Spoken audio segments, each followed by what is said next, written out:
দাঁড়ান দাঁড়ান, যে কোনো ব্যাটারির সেল চেক করার একটা সহজ পদ্ধতি বলে দিই।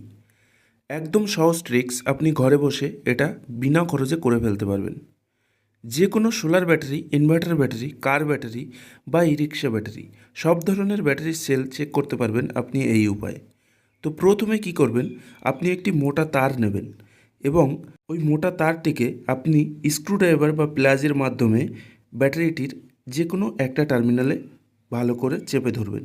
খালি হাতে ধরবেন না, কেননা এটা প্রচণ্ড পরিমাণে গরম হবে, এতে আপনার হাতে ক্ষতি হতে পারে। এক প্রান্ত ধরে আর এক প্রান্তটি আপনি ব্যাটারির অপর একটি টার্মিনালে ধরবেন।